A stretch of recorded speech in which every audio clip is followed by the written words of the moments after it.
கர்த்தருடைய நாமத்துக்கு ஸ்தோத்திரம். என் பேர் கென்னடி, திருப்பூர் மாவட்டத்திலேருந்து வரோம். நான் 2019 ஹார்ட் அட்டாக்னால ஆஞ்சியோ பண்ணேன். ஆஞ்சியோ பண்ணி தொடர்ந்து மாத்திரை சாப்பிட்டு வந்ததுனால இந்த வலதுபுறம் மார்பு வீங்கிருச்சு. அப்போ டாக்டர்கிட்ட போய் காட்டும்போது டாக்டர் என்ன சொல்லிட்டாருன்னா, இந்த வலதுபுறம் வீங்கிருக்கிறதுனால ஒருவேளை கேன்சராக இருக்குமா அப்படின்ட்டு அதை டெஸ்ட் பண்ணணும் அப்படின்ட்டாங்க.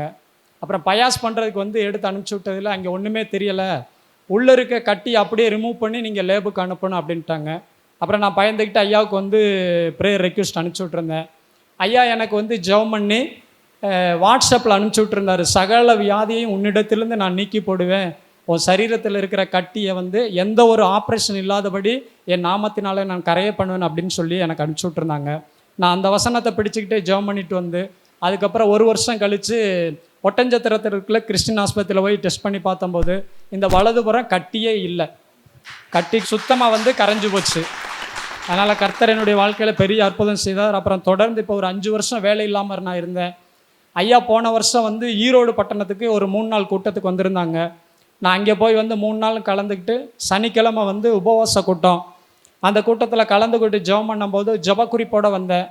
ஐயா ஜெபிக்கிறதுக்கு முன்னே எல்லாத்தையும் பார்த்து ஒரு வார்த்தை சொன்னாங்க, நீங்கள் உங்கள் தேவைகளை சொல்லி ஜெபம் பண்ணிங்கன்னா அது ஒரே ஒரு தேவையாகத்தான் இருக்கும். கர்த்தர் உங்களை குறித்து என்ன வெளிப்படுத்துகிறாரோ நீங்கள் அதை கேட்டுட்டு போங்க, அதை பிடிச்சிட்டு ஜெபம் பண்ணுங்க, கர்த்தர் உங்களை ஆசீர்வதிப்பார் அப்படின்றாரு. நானும் ஒரு ஜெப குறிப்போடு வந்தேன். அப்புறம் அதை ஐயாட்ட கொடுக்கல. அப்புறம் ஐயா வந்தோடனே ஐயா மேலே தலையில் கை வச்சு ஜெபம் பண்ணார். மகனே, நான் உனக்கு நிரந்தரமான வருமானத்தின் வாசலை கொடுத்து, சொந்தமாக வீடு வாசலை கொடுத்து, கூடையாக மிச்சம் எடுக்க உதவி செய்வேன் அப்படின்ட்டு வாக்கு கொடுத்துருந்தாரு. நான் அந்த வாக்குத்தத்த வசனத்தை பிடிச்சிக்கிட்டே ஜெபம் பண்ணிக்கிட்டு இருந்தேன். போன வருஷம் ஒரு 4 மாதத்துக்கு முன்னே ஒரு பேங்க் எக்ஸாம் எழுதியிருந்தேன். இன்றைக்கி அந்த பேங்க் எக்ஸாமில் வெற்றி பெற்று ஏசப்பா எனக்கு ஒரு அற்புதமான ஒரு அரசாங்க வேலையை கொடுத்துருக்காரு. கர்த்தருடைய நாமத்துக்கே ஸ்தோத்திரம். ப்ரைஸ் தி லார்ட். நான் வனிதா. நானும் என்னோடய ஹஸ்பண்டும் வீடு கட்டணும் அப்படின்னு நினச்சப்போ பிரதர் கிட்ட கேட்டிருந்தோம், பிரதர் எங்கே வீடு கட்டணும், எங்களுக்கு கன்ஃபியூஷனாக இருக்குது, வைசாக்ல கட்டணுமா இல்லை கோயம்புத்தூரில் கட்டணுமா அப்படின்னு. அப்புறம் பிரதர் ஜெபிச்சு எங்களுக்கு சொன்னார், நீங்கள் கோயம்புத்தூரில் வீடு கட்டுங்க. அவர் எந்த மாதிரி வீடு நாங்கள் கட்டுவோம் அப்படின்னு சொன்னாரோ எங்களை அறியாமலேயே அந்த மாதிரி ஒரு வீடு நாங்கள் கட்டியிருக்கோம். கடவுள் கிருபையால் எங்களுக்கு வார்த்தை வந்தது, your house will be filled with all good things. அதே போல் நாங்கள் எதிர்பார்க்காத ஒரு வீடை எங்களுக்கு கொடுத்துருக்காரு. கனவுல கூட நாங்கள் அந்த மாதிரி ஒரு வீடை கட்டுவோம் அப்படின்னு நாங்கள் நினச்சே பார்க்கல. அது மட்டும் இல்லாமல் எங்கள் வீட்டுக்கு தேவையான எல்லா பொருட்களையும் த பெஸ்ட் திங்ஸ் எங்களுக்கு வாங்க கடவுள் கிருபை செஞ்சுருக்காரு. பிரதர் லாஸ்ட் மந்த்து எங்கள் வீடை பிரதிஷ்டை பண்ணி ரொம்ப நல்லா எங்களை ஆசீர்வதிச்சிருக்காரு. அதுக்கு நான் அவருக்கு நன்றி செலுத்திக்கிறேன். அதுவும் இல்லாமல் இந்த மந்த் எண்ட்லேயே நாங்கள் எங்கள் வீட்டுக்குள்ளே போக போகிறோம். அதுக்காக கடவுளுக்கு நான் முதல்ல நன்றி செலுத்துகிறேன். தேங்க்யூ.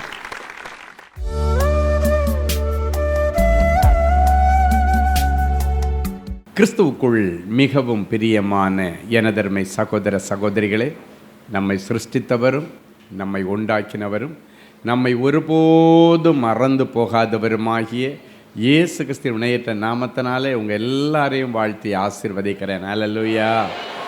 எல்லோரும் சந்தோஷமாக இருக்கீங்களா? சரி, அப்போ இன்னைக்கு என்ன மங்கள வார்த்தை?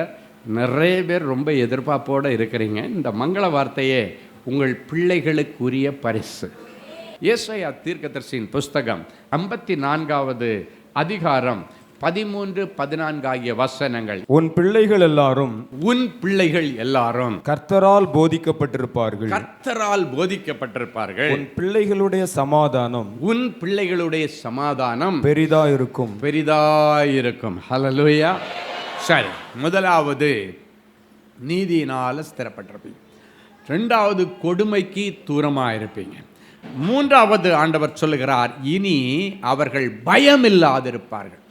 உன் பிள்ளைகளுக்கு எதுக்கெடுத்தாலும் பயம். எக்ஸாமை நினச்சா பயம், இன்டர்வியூவை நினச்சா பயம், வரப்போகிற வாழ்க்கை துணையாக நினச்சா பயம், கல்யாணத்தை நினச்சா பயம், டெலிவரியை நினச்சா பயம், எங்கேயாவது வெளியே போகணுன்னா பயம், ராத்திரி தனியாக பாத்ரூம் போகிறதுக்கு பயம்.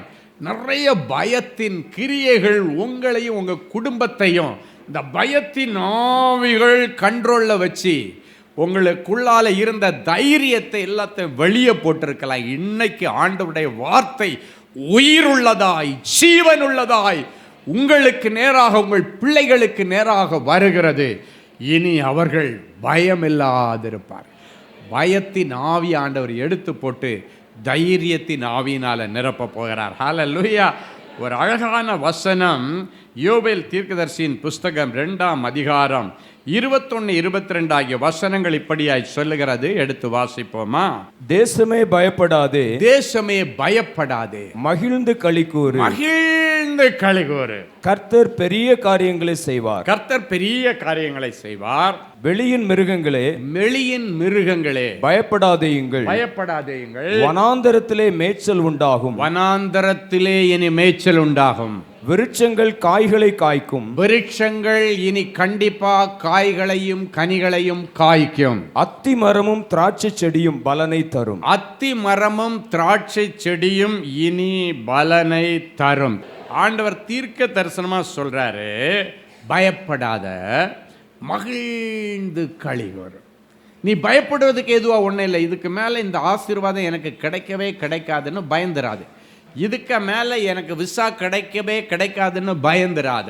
இதுக்கு மேலே எனக்கு கல்யாணம் நடக்கின்ற நம்பிக்கை இல்லைன்னு பயந்துராத. இதுக்கு மேலே எனக்கு கற்பம் திறக்கின்ற நம்பிக்கை இல்லைன்னு பயந்துராத. மகிழ்ந்து களிகூறு. கர்த்தர் பெரிய காரியங்களை உன் பிள்ளைகளுடைய வாழ்க்கையிலே, உன் வாழ்க்கையிலே செய்ய திட்டம் போட்டு அதில் இருக்கிற எல்லா தடைகளை கர்த்தர் இன்றைக்கு உடைக்கிறார்.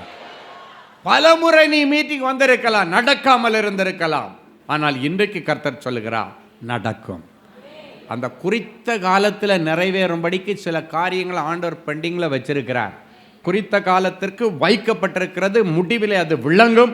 அது பொய் சொல்லாது. தாமதித்தாலும் காத்திரு, நிச்சயமாய் வரும், இனி தாமதிக்காமல் வரும். இதுதான் ஆபகுக் 2:3 கர்த்தருடைய மங்கள வார்த்தை. ஹல்லேலூயா. அதனால நீங்க பயப்படாதீங்க. இன்னைக்கு நடக்கலைன்னா நாளைக்கு நடக்கும், நாளைக்கு நடக்கலைன்னா நாளை மறுநாள் நடக்கும், இந்த மாதம் நடக்கலைன்னா அடுத்த மாதம் நடக்கும். ஆண்டவருக்கு தெரியும் உனக்கு எப்போ கொடுக்கணும், எப்போ கொடுத்தா அது நிலைக்கும், எப்போ கொடுத்தா அதனுடைய மேன்மை உனக்கு தெரியும். சில நேரங்களில் ஈஸியாக உங்களுக்கு ஒன்று கிடச்சின்னா அதுக்கு மேன்மை நிறைய பேருக்கு தெரியாது. அதை போட்டு உடைச்சிருவோம். அப்போ ஆண்டவருக்கு தெரியும் இவனுக்கு பக்குவம் வரல, இவனை பக்குவப்படுத்திட்டு கொடுத்தா இதனுடைய மேன்மை தெரியும்னு ஆண்டவர் பெட்டிங்கில் வச்சுருப்பார். அப்போ அற்புதம் சீக்கிரமாக வேணுன்றவங்க என்ன பண்ணணுன்னா, நீ பக்குவப்பட்டுட்டேன்றதை ஆண்டவருக்கு ப்ரூவ் பண்ணணும். நல்ல கோணத்தில் எல்லாத்தையும் ஹேண்டில் பண்ணுற, எடுத்துக்கிற, சின்ன காரியத்தை பெருசாக்கலை, எல்லாத்தையும் டேக் இட் ஈஸியாக நீ எடுத்துக்கிறேன்ற ஒரு நம்பிக்கை ஆண்டவருக்கு என்னைக்கு கொடுக்குறியோ அன்னைக்கு அந்த காரியம் நடக்கும், கண்டிப்பாக கிடைக்கும். அதுக்கப்புறம் அதை நீ உடைக்காத அளவுக்கு உனக்கு தங்கும். வேதம் சொல்லுகிறது, கர்த்தர் கொடுக்கிற ஆசீர்வாதமே ஒரு மனுஷனுக்கு ஐஸ்வர்யத்தை கொண்டு வரும். அதோடு கூட அவர் வேதனையை கூட்ட மாட்டார். வேதனை இல்லாத ஐஸ்வர்யங்களும், வேதனை இல்லாத செல்வங்களும், வேதனை இல்லாத வேலைகளும் தான் ஒரு மனுஷனுக்கு தேவை. ஆண்டவர் கொடுத்தா வேதனையை கூட்ட மாட்டார். நம்ம அதுக்கு முன்னாடி சில நேரத்தில் ராங் வேல போனால் எப்போவுமே டேஞ்சர் ஜோனில் போகிறீங்கன்னு அர்த்தம். ஆமீன். ராங் ரூட்டில் ஒரு நாளும் வேலையை எடுக்க முயற்சிக்கவே கூடாது. ஒரு நாள் அது டேஞ்சரில் போய் தான் முடியும். ராங் ரூட்டில் போய் ஒரு திருமணத்திற்காக நீயா ஒரு பையனை பார்க்குறதோ பொண்ணை பார்க்குறதோ ராங் ரூட்டில் போய் உன்னை பிடிச்சிட்டு வந்தீங்கன்னா என்னைக்காவது ஒரு நாள் அது பெரிய டேஞ்சரில் போய் தான் முடியும். நீங்கள் நேர் வழியாய் போகணும். அன்றைக்கு எலியேசர் தன் எஜமானுடைய பிள்ளைக்கு பெண் பார்க்க போகும் பொழுது நேர் வழியாய் போனான். அவன் சொல்கிறான், என் எஜமானுடைய தகப்பன் என்னை நேர் வழியாக கொண்டு வந்து உங்கள் வீட்டில் விட்டுருக்கார், நேர் வழியாக போகணும். ஹல்லேலூயா. அப்போ நேர் வழியாக போய் நீங்கள் உன்னை பிடிச்சிட்டு வந்தீங்கன்னா அது அந்த ஈசாக்குக்கு ஆசீர்வாதமான ரெபேக்காவாக இருப்பாங்க. அந்த ரெபேக்காவுக்கு ஆசீர்வாதமான ஈசாக்கை இருப்பாங்க. நான் எப்போவுமே இந்த கல்யாண வீட்டுங்களில் இல்லைன்னா நிச்சயதார்த்தத்துல எல்லாம் இந்த ஈசாக்கு ரெபேக்காவை பற்றி தான் பேசுவாங்க. ஏன்னா அது நல்ல ஜோடி, நல்ல தம்பதியர். ஆமீன். ஏன்னா ஈசாக்குக்கு அப்பாவுக்கு நிறைய மனைவிகள் இருந்தாங்க, ஈசாக்குடைய பிள்ளைகளுக்கும் நிறைய மனைவிமார்கள் இருந்தார்கள். ஆனால் இவன் ஒருவன் இஸ்ரவேல் தனித்து வாசம் செய்யும் என்கிற வசனத்தின்படி ஒரே மனைவியை உடையவனாக இருந்தான். ரொம்ப நல்ல குடும்ப லட்சணத்திற்கு கரெக்டாக சொல்லணுன்னா ஈசாக்கையும் ரெபேக்காவையும் வச்சுக்கலாம். இந்த ஈசாக்கு ரெபேக்காவும் வீட்டில் எப்படி இருந்தாங்கன்னு பைபிள் சொல்லுது தெரியுமா? எனக்கு ரொம்ப பிடிக்கும். ஈசாக்கு தன் மனைவியாகிய ரெபேக்காளோடே வீட்டிலே விளையாடி கொண்டிருக்கிறதை அபிமெலேக்கு ராஜா பார்த்தார். இந்த ராஜா ரோடு வழியாக போயிட்டு இருக்கிறார். அப்படியே ரோடு வழியாக மக்கள் எப்படி இருக்காங்கன்னு அப்படி பார்த்துட்டே போகும்போது அக்கம் பக்கத்தில் எல்லாம் திரும்பி பார்க்கும்போது ஒவ்வொரு வீட்டில் ஒவ்வொன்று நடந்துட்டு இருந்தா பார்த்துட்டே தான் போகிறாரு. அப்படியே பார்க்கும்போது ஈசாக்கு ரெபேக்காவும் குடியிருக்கிற வீட்டு பக்கத்தில் வந்தோடனே இப்படி திரும்பி பார்த்தா அங்கே ஒரு ஜன்னல் திறந்துருக்கு. ஜன்னல் வழியாய் பார்க்கும்போது அப்படின்னு தான் பைபிள் எழுதியிருக்கு. அப்படின்னா ஈசாக்கு வீட்டு ஜன்னல் திறந்திருந்தது. அந்த ஜன்னல் வழியாக அபிமெலேக்கு என்கிற ராஜா அந்த வீட்டை உற்று பார்க்கும்போது அவனுடைய கண்ணில் என்ன பட்டது தெரியுமா? ஈசாக்கு தன் மனைவியாகிய ரெபேக்காளோடு வீட்டிலே விளையாடிட்டு இருக்கிறத பார்த்தானா. இன்னைக்கு எத்தனை குடும்பங்களில் அப்பா அம்மா இல்லைன்னா கணவன் மனைவி பிள்ளைகள் விளையாடிட்டு இருக்கிறீங்க. இப்போ எல்லாம் உங்கள் வீட்டில் திடீர்னு இது மாதிரி யாரோ ஒருத்தர் உத்து பார்த்தாங்கன்னா இங்கேருந்து ஒரு தயிர் பாட்டில் பறக்கும், அங்கேருந்து ஒரு சப்பாத்தி கட்டை பறக்கும், இங்கேருந்து அடிக்கிறதும் பிடிக்கிறதும் இன்றைக்கி நிறைய வீட்டில் அதுதான். அடிக்க வாங்கி போகிறதும், அதுக்கு அவங்க எதிர்த்து நிற்கிறதும், பிடிச்சி தள்ளுறதும், கீழே விழுறதும், மண்டையில் ரத்தம் வர்றதும், பல்லு உடையிறதும் ஓன்னு சத்தம்தான் கேட்கும். நிறைய குடும்பங்கள் இன்றைக்கி அதான் நடக்கு. ஆனால் ஈசாக்கு குடும்ப லட்சணத்திற்குரிய கணவன் மனைவினா ஈசாக்கு ரெபேக்காளும் தான் வீட்டில் விளையாடிட்டு இருந்தாங்க. அவ்வளோ ஹாப்பியாக இருந்தாங்களாம். குடும்ப வாழ்க்கை ஹாப்பியாக இருக்கிறது கொடுக்குறது தவிர வீட்டில் உட்காந்து அழுதுகிட்டே இருக்கிறதுக்கு அல்ல. எப்போ ஒரு புருஷன் தன்னுடைய மனைவியை புரிந்து கொள்கிறானோ, எப்போ ஒரு மனைவி தன் புருஷனை புரிஞ்சுக்கிறாளோ அந்த வீடு சொர்க்கலோகமாக இருக்கும். அது ஒரு குட்டி பரலோகமாக இருக்கும். அப்படி தான் அந்த வீடு இருந்தது. அங்கே தான் தேவனுடைய சத்தம் இருந்தது, தேவனுடைய ஆசீர்வாதம் இருந்தது. நிறைய பேர் இன்றைக்கு தன் மனைவிக்காக ஜெபிக்கிறதில்ல. உங்களுக்கு பைபிளில் ஒரு அழகான வசனம் இருக்குது. என்ன தெரியுமா? அவன் மனைவி ரொம்ப வருஷமாக குழந்தை இல்லாமல் இருக்கும்போது ஈசாக்கு ஆண்டவரிடத்தில் தன் மனைவிக்காக அழுது ஜெபம் பண்ணான். வேதம் சொல்லுகிறது, ஈசாக்கு தன்னுடைய மனைவி ரெபேக்காளுக்காக ஜெபித்த பொழுது கர்த்தர் அவளுடைய கற்பத்தை திறந்து இரட்டை பிள்ளைகளை உள்ளாச்சார். ஹல்லேலூயா. இன்னைக்கு மனைவியை வேதனைப்படுத்துகிற புருஷர்கள் இருக்கிறாங்க. தன்னுடைய மனைவியுடைய மனவேதனை புரிந்து கொள்ளுகிறவர்கள். அதான் சொன்னேன், குடும்ப லட்சணத்திற்குரிய ஒரு தம்பதிகள்னா அவங்க தான். மனைவி குழந்தை இல்லாததுனால யோசித்து வர 20 வருஷங்க, 1 வருஷம் 2 வருஷம் இல்லை, 40 வயசில் ஈசாக்கு கல்யாணம் ஆச்சு. 60 வயசு வரைக்கும் குழந்தை இல்லை. மனைவியுடைய முகத்தை பார்க்கும்போது அவனுடைய முகம் வாடி இருக்கு. அவளை சந்தோஷப்படுத்துறதுக்கு வீட்டில் விளையாடிட்டே இருக்கிறான். ஒரு நாள் அவளுக்கு துக்கத்தை காட்டிடக்கூடாது. நிறைய புருஷன்மார்கள் தான் எவ்வளோ கஷ்டப்பட்டாலும் மனைவிட்ட சொல்லிடக்கூடாது, அவர் ரொம்ப துக்கப்பட்டுருவான்னு. நல்ல புருஷ லட்சணம் உள்ளவர்கள் மனைவியிடத்தில் கஷ்டத்தை சொல்லவே மாட்டான். உள்ளுக்குள்ளேயே போட்டுட்ருப்பான். என் மனைவி ஹாப்பியாக இருக்கணும், சந்தோஷமாக இருக்கணும். அவள் தாங்கிட மாட்டான். இந்த கஷ்டத்தை போய் அவள்கிட்ட சொன்னால் அவள் தாங்கிட மாட்டான். எனக்கு வேலை போயிடுச்சுன்றது என் மனைவிக்கு தெரிஞ்சால் தாங்க மாட்டான். அதனால் சொல்லாமலே நான் இன்டர்வியூக்கு போய் எப்படியாவது அடுத்த மாதத்துக்குள்ளால் ஒரு வேலையில் சேர்ந்துட்டு நல்லபடியாக இருக்கணும். என் அன்பு தேவனுடைய பிள்ளைகளை அவன் பார்க்கும்போது மனைவியை ஹாப்பியாக வீட்டில் வச்சுட்டான். குழந்தை இல்லைன்ற சண்டை அங்கே வரவில்லை. ஆனால் அதே ஈசாக்குடைய காலத்துக்கு பிறகு அவன் பிள்ளையாகிய யாக்கோபுக்கும் தன்னுடைய மருமகளுக்கு, ஈசாக்குடைய மருமகளுக்கு டெய்லி சண்டை. எனக்கு பிள்ளையை தாரும், இல்லைன்னா நான் சாக போகிறேன். குழந்தை இல்லாததுனால அவங்க வீட்டில் சண்டை. ஆனால் குழந்தை இல்லாத நேரத்தில் மனைவியை ஹாப்பியாக வச்சுருந்தவன் இந்த ஈசாக்கு. கவலைப்படாதம்மா, ஒன்றும் இல்லை, வீட்டில் விளையாடிட்டே இருந்தானா. கடைசி அவன் என்ன செய்தான் தெரியுமா? 20 வருஷமாக குழந்தை இல்லாமல் வீட்டில் மனவேதனையோடு இருக்கிறாள. இன்றைக்கி ஆண்டவரிடத்தில் நான் போய் கண்ணீரோடு ஜெபிக்க போகிறேன்னு சொல்லி தன் மனைவிக்காக ஆண்டவர்கிட்ட போய், ஆண்டவரே என் மனைவி ரொம்ப துக்கமாக இருக்கிறா, 20 வருஷம் ஆச்சு ஆண்டவரே, 20 வருஷமாக பொறுமையாக இருந்துட்டு ஆண்டவர், இதுக்கு மேலே அவன் முகத்தை பார்க்க எனக்கு கஷ்டமாக, ஏதாவது ஒன்று செய்யும். ஆண்டவரிடத்தில் அவன் அழுதான். தன் மனைவியுடைய வேதனையை மாற்றுவதில் அவர் ரொம்ப உறுதியாயிருந்தான். வேதம் சொல்கிறது, ஈசாக்கினுடைய ஜெபத்தை கேட்ட 2 பிள்ளைகளை உள்ளே வைத்தார். என் அன்பு தேவனுடைய பிள்ளைகளே, இன்னைக்கு நம்முடைய குடும்ப வாழ்க்கை எப்படி இருக்கிறத சற்று யோசித்து பாருங்க. அந்த சூழ்நிலையில் அவன் கொஞ்சம் கூட பயப்படலை. இந்த ஆசீர்வாதம் இல்லை, அது எனக்கு கிடைக்காதுன்ற பயம் அவனுக்கு வரல. தைரியமாக இருந்தான், விசுவாசத்தோடு இருந்தான். ஆண்டவர் தரும்போது தருவார் என்கிற நம்பிக்கையோடு இருந்தான். அவன் மனைவியும் எனக்கு பிள்ளை இல்லைன்னு ஒரு நாள் கூட ஈசா கிட்ட சண்டை போட்டதை வேதம் எழுதவில்லை. ஆனால் இதே ஈசாக்கனுடைய பிள்ளையாகிய யாக்கோபிடத்திலே அவருடைய மருமகன், ஈசாக்குடைய மருமகள் அப்படின்னாச்சுன்னா தன் மகனுடைய மனைவி, எனக்கு பிள்ளையை தாரும் இல்லைன்னா நான் செத்துருவேன்னு மிரட்டுனா நித்தமாக வீட்டில் சண்டை நடந்தது. ஆனால் குடும்ப லட்சணத்திற்குன்னு உரிய ஈசாக்கு ரெபேக்காவுடைய வாழ்க்கையில் சண்டை வந்ததாக நீங்கள் எங்கேயும் பார்க்க முடியாது. ரொம்ப தன்னுடைய புருஷன் ஒரு காரியத்தை செய்தால் அதை அப்படி அனுசரித்து அதற்கு ஒத்துப்போகிற மனைவி, புருஷன் எடுத்த தீர்மானம் சரி என்று யோசிக்கிற ஒரு மனைவி, அப்படிப்பட்ட ஒரு குடும்ப வாழ்க்கையை கர்த்தர் உங்களுக்கு தருவார். அதனால தான் அங்கே பலன் கிடைத்தது. என் அன்பு தேவனுடைய பிள்ளைகளை, இந்த வசனம் சொல்லுகிறது, நீ பயப்படாத, மகிழ்ந்து களிகூறு. சோதனைகள் வரும் பொழுது, காரியங்கள் தாமதம் ஆகும் பொழுது நீ பயந்து ஒரு பிரயோஜனமும் இல்லை. நீ அந்த நேரத்தில் மகிழ்ந்து களிகூறு, கர்த்தர் பெரிய காரியங்களை செய்வார்.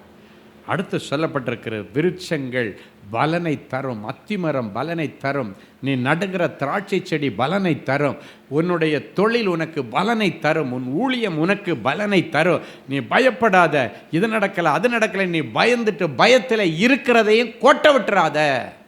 சில நேரங்களில் சில குடும்பங்களில் ரொம்ப வருஷத்துக்கு பிறகு சிலருக்கு கன்சீவ் ஆகி குழந்தை தாங்கும்.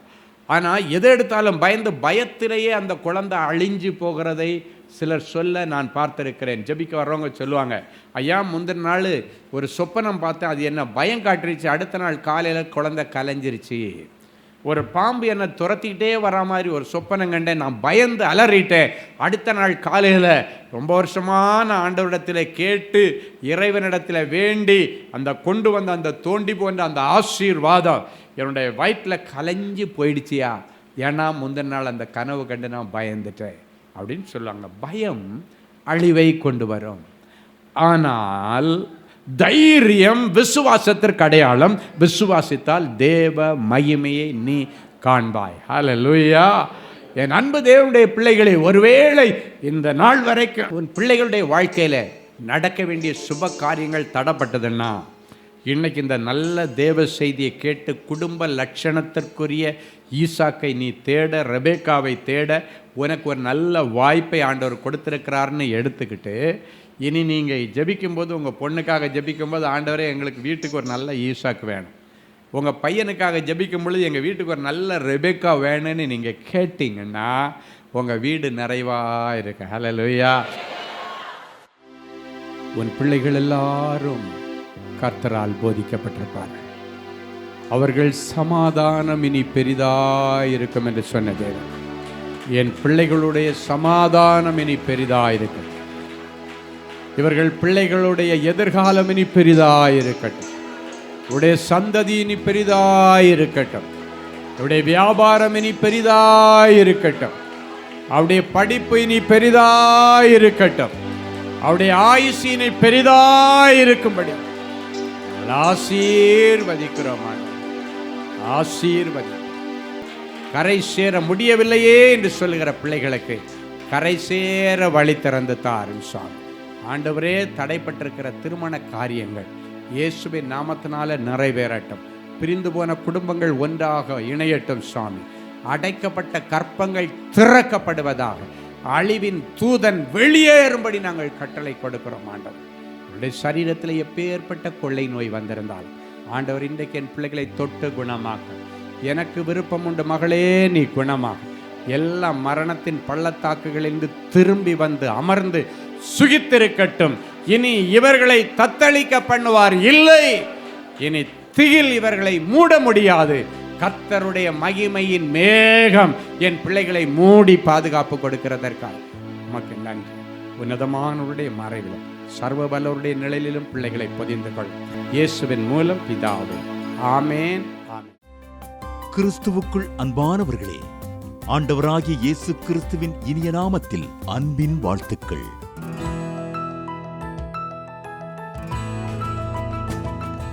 எங்களுடைய மார்வெல் திருமண தகவல் மையத்தை ஆன்லைன் சேவை மூலம் உங்களுக்கு அறிமுகப்படுத்துவதில் நாங்கள் மிகுந்த மகிழ்ச்சி அடைகிறோம். எங்களது மார்வெல் திருமண மையம் கிறிஸ்தவ குடும்பத்தில் திருமணத்திற்கு ஆயத்தமாயிருப்பவர்கள் தங்களுக்கு ஏற்ற வாழ்க்கை துணையை தேர்ந்தெடுக்க சிறந்த திருமண சேவை மையமாக இருக்கிறது. மேலும் மார்வல் திருமண தகவல் மையத்தில் நீங்கள் பதிவு செய்வதற்கு எங்களது இணையதள முகவரி www.marvelmatrimony.com மற்றும் அலைபேசி எண் 7824855999 என்ற எண்ணிற்கு தொடர்பு கொள்ளலாம். சென்னை, நாகர்கோவில் மற்றும் மும்பை நகரில் உள்ளவர்கள் பதிவு செய்ய விரும்பினால் கீழ்க்கண்ட விலாசங்களில் உள்ள எங்களது அலுவலகங்களோடு தொடர்பு கொள்ளலாம். தேவனின் அன்பு ஊழியங்கள், எண் 14, ராமலிங்க நகர், OMR ரோட், SRP டூல்ஸ் அருகில், கொட்டிவாக்கம், சென்னை 41. Email info@marvelmatrimony.com. ஆண்டவர் தாமே உங்களை அளவில்லாமல் ஆசீர்வதிப்பாராக. ஜெனசிஸ் கிரியேஷன்ஸ் மீடியா அகாடமி நடத்தும் சம்மர் பிரேக் ஸ்கில் மேக் பள்ளி பயிலும் மாணவ மாணவியருக்கு ஒரு அரிய வாய்ப்பு. இந்த வருடம் ஏப்ரல் மற்றும் மே கோடை விடுமுறை முன்னிட்டு எங்களது ஜெனசிஸ் கிரியேஷன்ஸ் மீடியா அகாடமியின் மூலம் குறைந்த கட்டணத்தில் 7 தினங்களில் photography, videography, Photoshop, video editing ஆகிய தொழிற்கல்விகளை மிக சிறந்த முறையில் பயிற்றுவிக்க நாங்கள் திட்டமிட்டு உள்ளோம். மேலும் விவரங்களுக்கு எங்களது ஜெனசிஸ் கிரியேஷன்ஸ் மீடியா அகாடமியின் தகவல் தொடர்பு மையத்தை இன்றே தொடர்பு கொள்ளுங்கள்.